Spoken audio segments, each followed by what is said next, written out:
Hello, my angels, and welcome to this episode of Fellowship in Essential Oils. You're going to be excited today because today we're talking about the plant of the angels. We're talking about Angelica. How are you, Liz? I'm very excited, but also, do you know, I feel a bit nervous about talking about Angelica. It's a, it is a really, well, it's called the root of the Holy Ghost. So this is a big thing. It's not a basic oil. It's a very special oil. So I hope that we can do it justice today. Now, I believe that you and I may be working with different species of the plant because the only Angelica I have is an Angelica root. Its Latin name is Angelica sinensis and it's from China where it's called Dong Quai, which I believe the normal Angelica is normally called Angelica angelica. Yeah, you're absolutely right. So there's around about 30 different types of Angelica. Mm. The main ones that are used, there's about seven used medicinally. Usually, the essential oil that you get is, yes, Angelica archangelica, which is called garden Angelica if you look in a herbal book. Angelica sinensis is called forest or wild Angelica. The properties are really, really similar of them. The reason why you have limited access, I would have thought, is because it's native to cold areas, so not an Australian native at all. Usually Scandinavia, although it grows really well in my garden, and my garden does get very hot because it faces south. So it's clearly been kind of pushed and pushed genetically to be able to do that. But yeah, it's a plant of the cold lands. Now, when we're talking about Angelica root, it is another one of those. Oh, sorry, Angelica, the plant. It is another generous plant, giving us a couple of essential oils, one from the root and one from the seed. Now, I haven't actually smelt the seed one before, but I must admit the root, probably on initial sniff, I'm not going to say angels come to mind. No, and the same applies to the seed. That doesn't. Um, I think that the root is not quite as grubby as valerian when we were talking about it the other day, but you can tell its root similarly. It is quite Mm. earthy, but it's got this sort of ethereal kind of aniseedy note, um, and you get that more in the seed than you do in the root.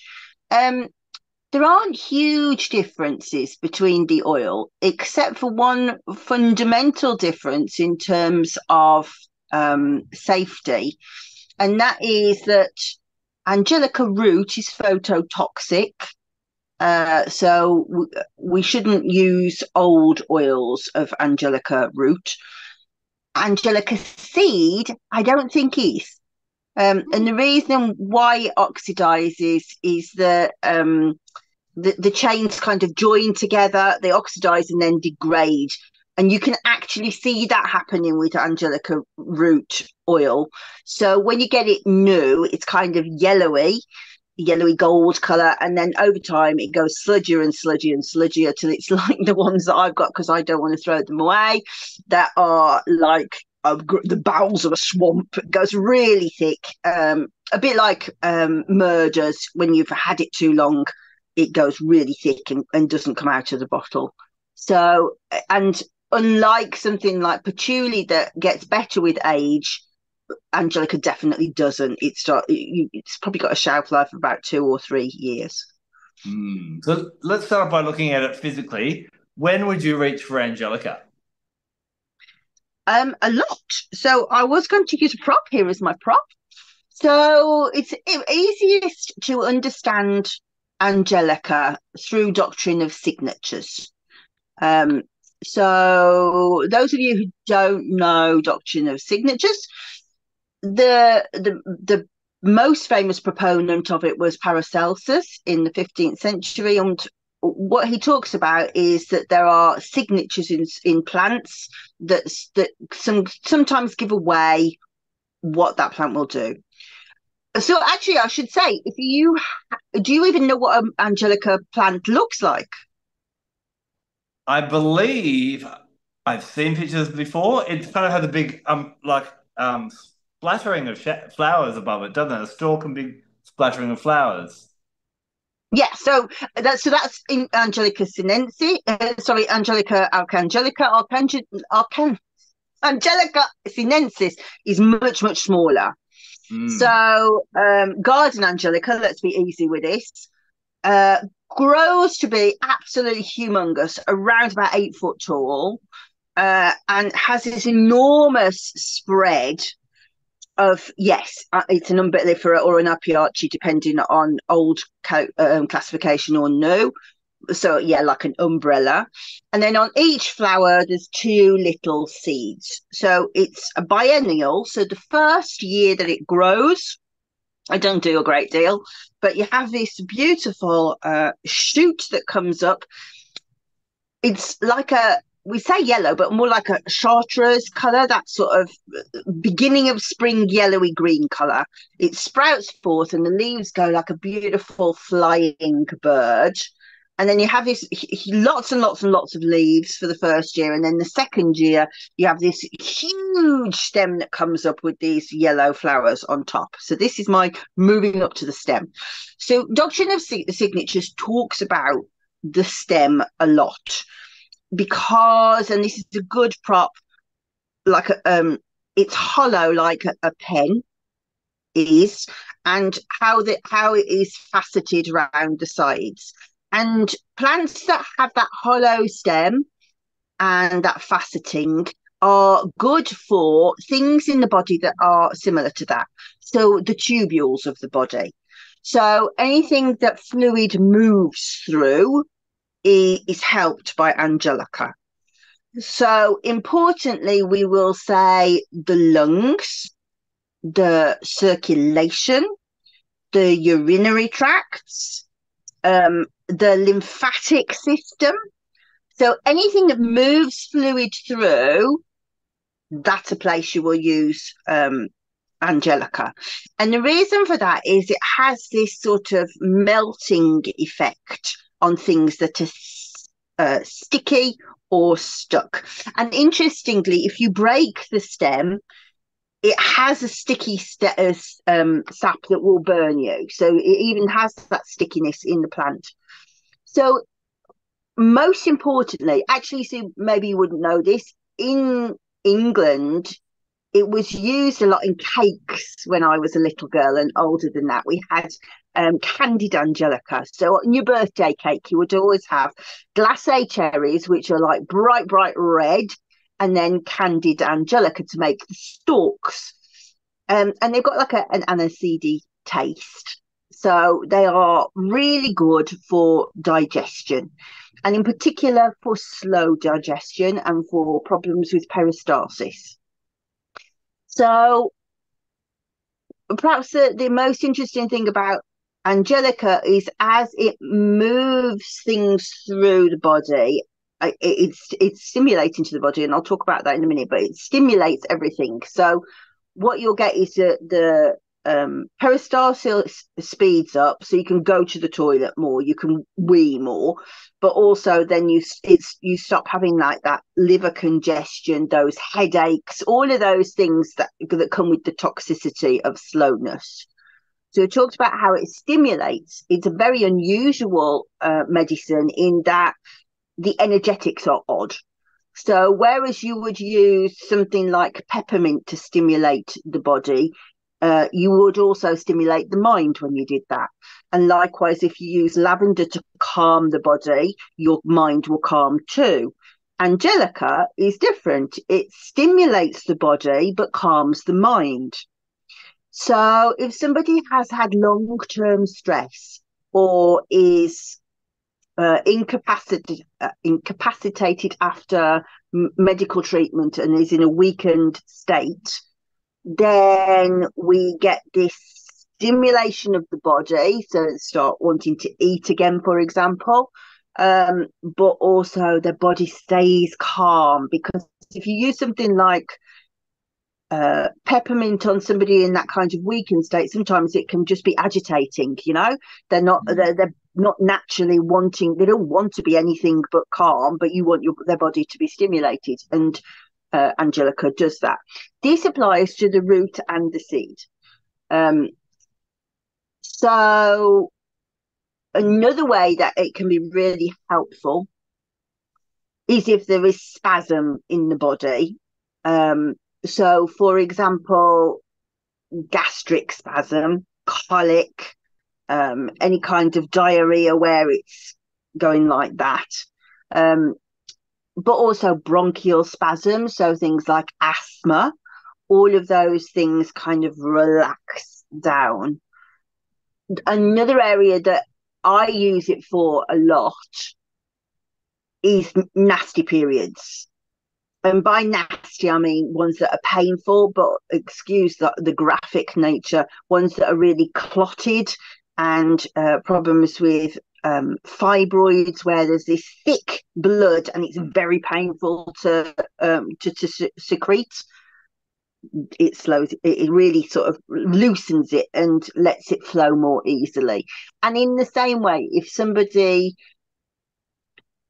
I've had people, when I first started my job, I used to do quite a lot of work with the fertility centre, and supporting people there. And one of the things that people would often come to me for was that their menstrual cycle wasn't regular.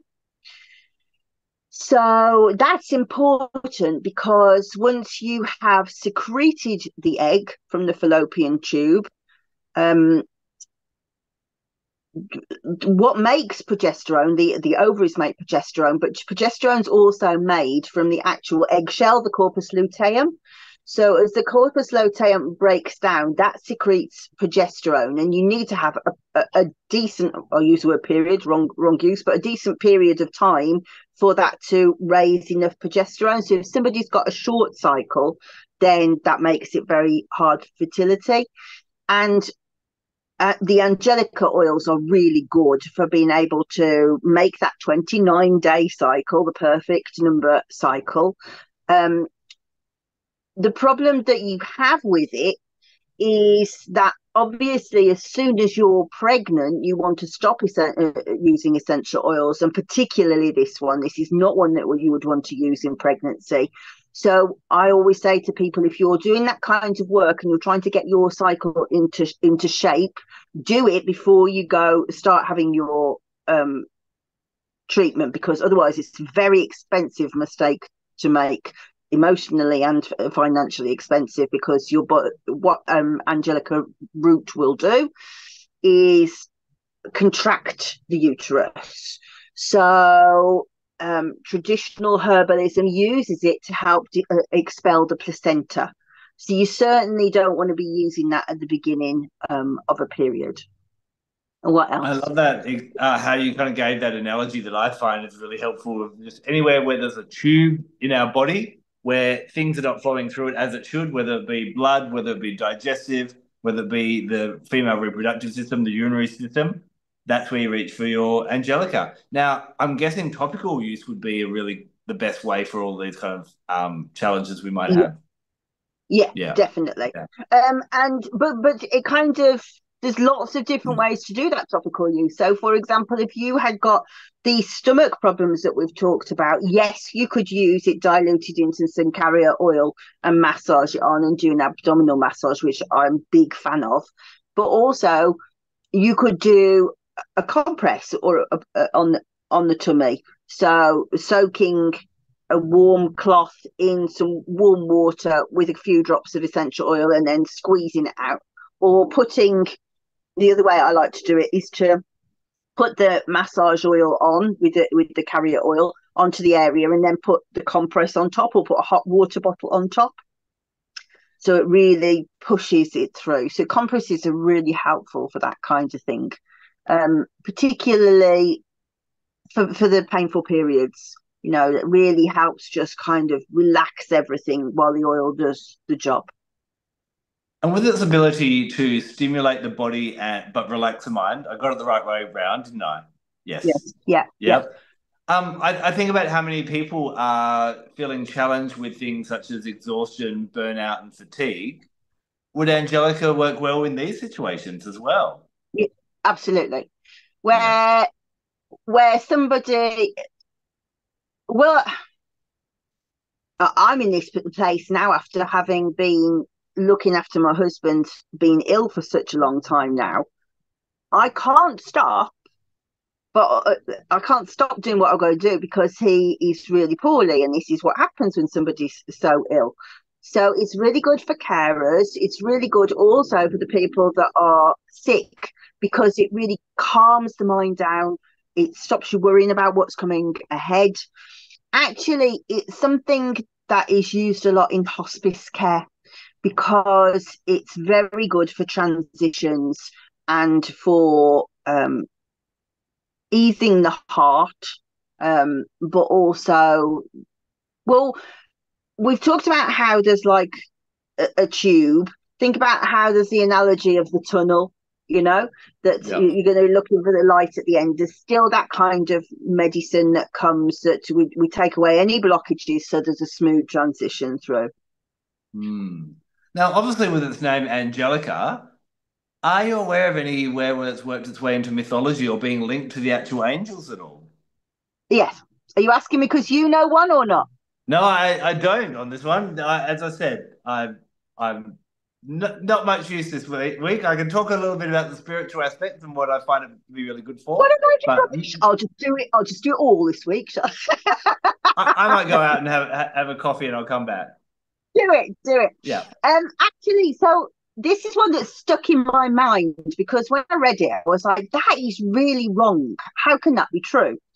So they think that there's sort of several stories around it. The first is that they think that it's associated with the Archangel Michael because it blossoms around about May the 8th. Now, when I was like, really? I didn't think St. Michael's Day was May the 8th. I thought it was in September. And I looked it up and it is September 29th. So I was about to debunk it. And then I looked again. I was like, no, there is a specific feast of St. Michael of somewhere, Monte somewhere in Italy, where it was believed that there was an intercession where St. Michael appeared and helped defeat an invading army. So that is why it's celebrated on May the 8th. And because it blooms on that day, then there's that association. But also there is a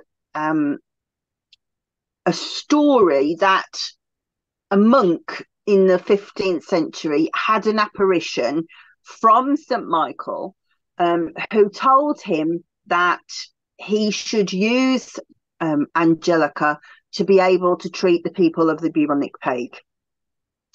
And interestingly, they think that's one of the reasons why there's so much more Angelica Archangelica than Sinensis, because the paupers probably round here went and foraged so much of the Sinensis to that it just brought the natural levels right down.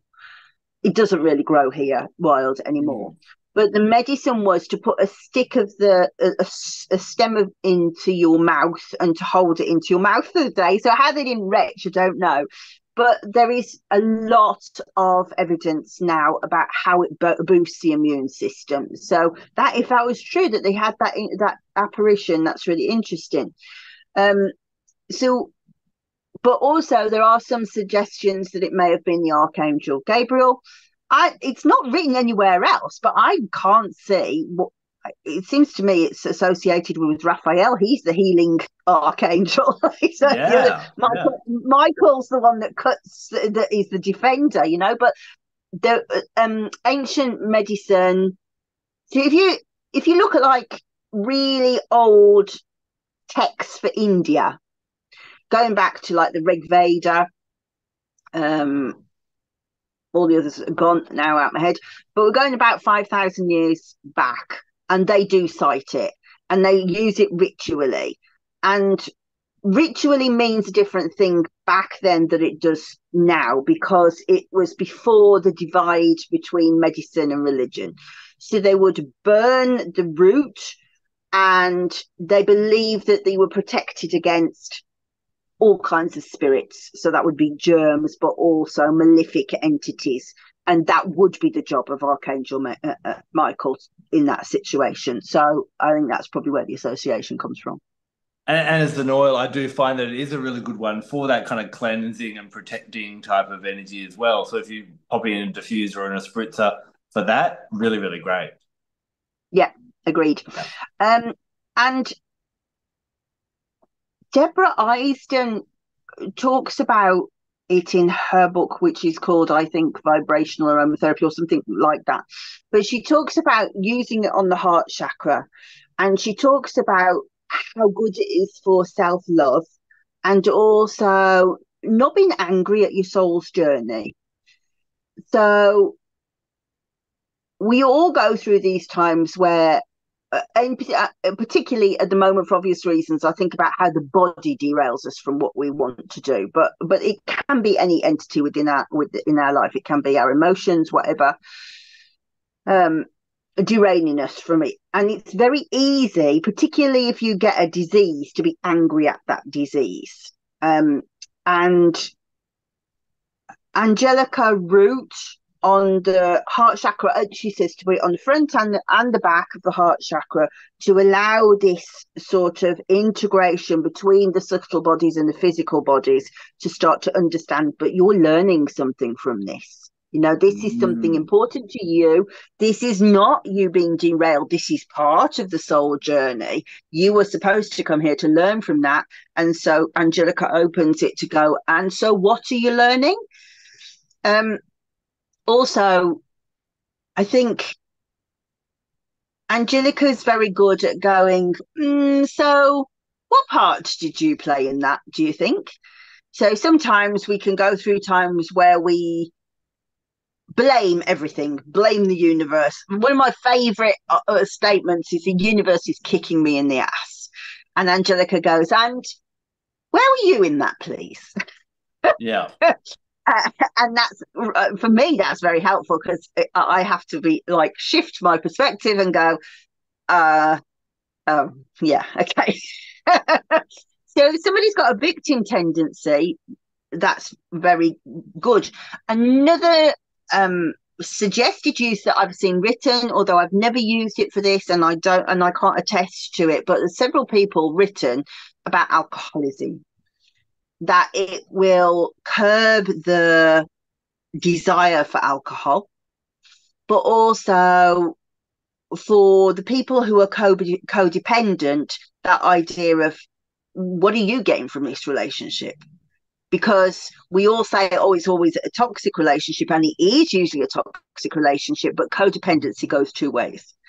And part of the healing of the family is to understand, well, why am I engaging in that? And Angelica is said to be good for that. I love that idea of how it can help with not being angry at your soul's journey. Really, really interesting because, like you said, we often, if we're sick or if the body can't keep up with what the mind wants to do, there is that sense of frustration. So I think that this oil's been identified as helping with that, gives it great value. What I also love about it is obviously it does help us connect with the angelic realms, whether that be Michael, Raphael, Gabriel, or whoever. But especially being a root oil, it brings that guidance down. And I think sometimes, you hear the term Sunday Christians, where people go to church on a Sunday, they're very holy for their hour that they're in church, and then they're complete asses for the rest of the week, kind of thing. And I think sometimes, regardless of whether you're religious or spiritual, sometimes we can be Sunday spiritualists as well, where we go to our sister circles or our whatever it may be type of things, and we get into all our spirituality, but how do we integrate that into our everyday life? So whether it be the lessons we gain from our spiritual community or what we learn from working with the oils in a spiritual way, how do we actually integrate that into our real life? Because the real spiritual test in this lifetime isn't about, can I sit on top of a mountaintop and become enlightened? It's, can you be in the middle of a busy train and maintain your inner peace in that kind of chaos? And I think Angelica root is really good at helping you to kind of assimilate that. And that kind of does take me to another use I find it really good for us country folk who aren't used to being around city people all the time, of helping us just to kind of cleanse away the overwhelmingness of, being around a large group of people if that's not what we do every day as well. So I love it for that kind of real grounded type of nature.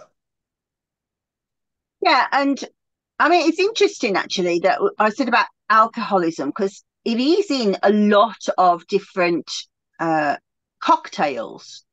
No, aperitifs. So I talked about how it was Chartreuse colour. It's in Yes. Chartreuse drink, which is around about 130 different botanicals, I think. It's also in Benedictine, and another one that's gone out my head, but famous ones. And I've forgotten what my point was after that. Anyway, so but it's interesting how it has that pathway between problem and solution. Mm. Do you see what I mean? So it obviously works well with alcohol in one way. Oh, I know that's what I was going to say. But also, it has that relationship with sun.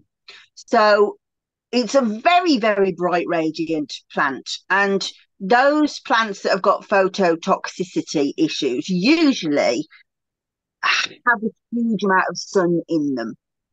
So Mm. so for example, taking it completely off this oil, you can get bergamot FCF for an acromeron free, and that one has no problems with phototoxicity.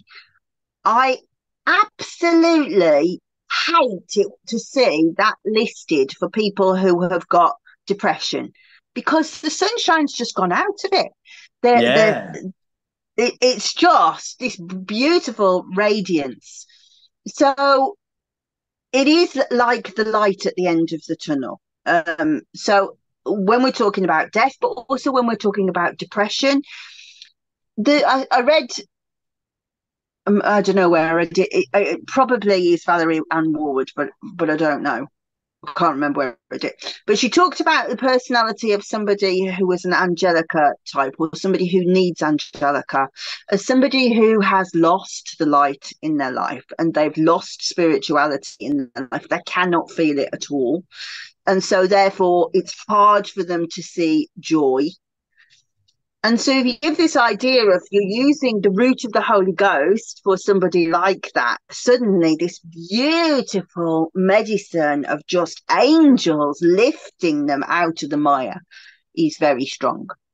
Yeah, wow, I love that. It's really kind of stepping forward, I think, as this oil that um allows, like when we're talking about alcohol and alcoholism, how do we fight that's just like we're talking about the body being ill, that sometimes these things come into our lives to teach us a lesson that if we make it through the tunnel to the light at the end of it, then we come out stronger, wiser, and a more experienced human being than living a sheltered life. Do you know what I mean? I do. And we talked earlier about the stalk being like tubule, but we talked about how it's a yellow plant, but the stalk is purple. It's like a Mm, reddy purple colour. And so straight away we think, oh, that's the circulation. That's your blood supply. But yeah. also that's the upper chakras. That's Mm, quiet nature of the quietening the third eye down, quietening the crown down, so that it is just very gentle energy going through, rather than right, I'm pushing that open. I'm going yeah. to really actively do that work. No, it's just descending like the dove. Yeah. Yeah. Another thing I find it really, really helpful for is anyone who's interested in doing a bit of past life work. Angelica root could be, I guess I really I love this idea of tunneling. That it takes us journaling through any kind of tunnel, and that could be a tunnel through time to go back where we were in past lives, the healing of that, the lessons of that. It's interesting. I'm sure you've had this experience as well, Liz, that you meet people who recall a past life experience and use that as an excuse for their poor behavior today. Oh, sorry, No, I'm not good at no, I never I'm have. not good at relationships because I was killed by a man, 200 years Okay, yeah, I ago. see what you mean. Yeah, yeah, Do you know what I mean? That type of I do thing. know. So I Yeah, think, yeah, yeah. it really helps us to kind of take that lesson wherever that lesson comes from a past life, from our body, from an addiction, from the angels, and however they deliver that, and move us through to the light at the end of the day. Entirely agreed. And I've actually written in one of something that I've written in the past that it helps integrate past lives and by Mm, past life experiences. And by that, I mean past lives, but also experiences from this life. And being able to, so when you're doing journaling with this kind of oil and really sitting with it, it's very good at being able to go, okay, that's a pattern. Oh, that's an interesting pattern. I'm going, this cycle is coming back and over and over and over again. And if you look at Culpeper, he says it is an oil of the sun, but it's specifically for problems of Saturn, and Saturn is karma. This idea of coming back, it's coming back again. We haven't learned it yet. We need to integrate it. And yeah, sometimes these karmic lessons can turn up as disease. very much. Yeah, definitely. I must admit, when we're talking about the aroma of it earlier on, where it takes me, where it journeys me to, is I think we've all walked into an old kind of Chinese medicine store before, where they've got all the shelves and shelves of herbs and herbs. That's what the Angelica root smells like to me. That's because that's Doc White. That's not what That's Don ours. Quai smell. I need to get myself some of the Angelica, obviously, and start working with that as well. That doesn't smell the same. Yeah.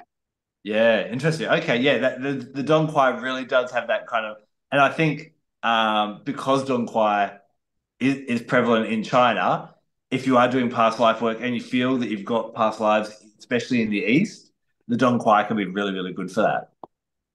That's interesting. Yeah. Yeah, yeah. And this is the fun of, the deeper we dive into essential oils, we keep on finding new and wonderful essential oils. And so, I've been working with one Angelica, but you've shared a bit more about this one that now I've got to collect the set. Yes, but we do have two junkies in the room here. We do, we do. And just to kind of titillate everyone who loves a bit of a rare oil, I discovered a brand new. We're going totally off topic now, but I discovered a brand new oil last night. Exciting. Moldovan dragon head. No way. Do we know anything about that? No, I bought myself some. It's obviously a little while away. Similar aroma to Melissa, helps with Oh, digestion. Yeah, oh, maybe we'll have to both get a hand for that and do an episode on that one. But yeah, that uh, seems a bit banal for a plant that can be that excite with such an exciting name. dragon head, yeah. So Yeah, it could be a nice empowerment oil, but it's a purple flower plant. So yeah, check it out. interesting. Maybe we'll have to How many dive petals? into that. Do you know how many petals it's got?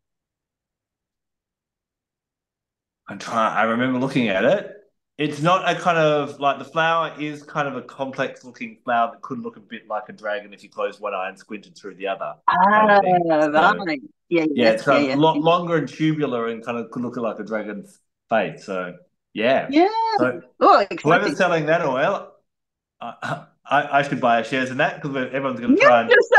thank you for I the bought it plug. from somewhere in Europe, so I'm traveling to Europe next month. So I sent it to my friend in the Netherlands, and I'll pick it up there because it's a lot cheaper than sending it to Perfect. Australia. So yeah, so there we go. But yes, that's a wonderful thing about essential oils is there is always new ones to discover, and although sometimes their chemistry will double up, I think on an energetic level, and that's obviously what we love talking about as well. That's where they really separate, and that's where I'll argue that why do we need 12 citrus oils? Because their energies are all very different, even though they may be just limonene bearing oils type of thing.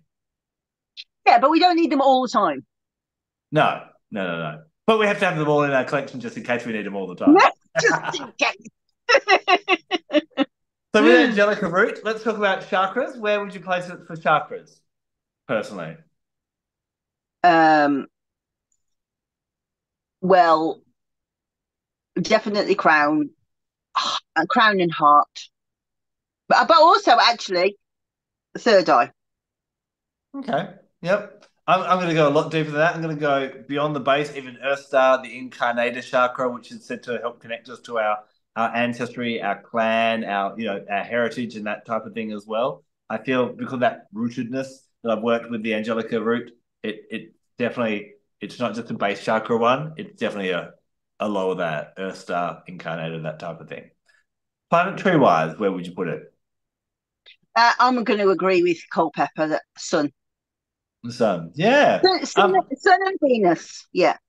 Okay, yeah. I'm going to talk specifically about Don Quiet, and for me, that's got more of an ancient, more peaceful, more of a moon, a moon. I was going to say a mooner energy, Amuna, excellent. a moon lunar energy. That would work really well with that. But hey, I might have to come back in a few episodes and kind of review what I think of Angelica, Archangelica. Yes, definitely. I definitely recommend it. It is an oil that I really love using. And especially if you've got old people around you. So we didn't really talk about, but what I call winterfulness. So when you get a bit congested in the cold, or somebody's Mm. just getting like rheumatism or gout, or those kind of toxic situations that come from just slowing down, and people are getting frail, then it's a great jolting oil. Yeah. Okay. I've got lots of uses, and I've got to wrap up this episode because I've got to jump online and do some shopping. There you go. Well, thank you very much for joining us for another episode of Fellowship in Essential Oils. We hope that we've enlightened you a little bit more with the oil of the angels, Angelica. We'll be back next week to dive into another essential oil. We'll see you then. Goodbye. Bye bye.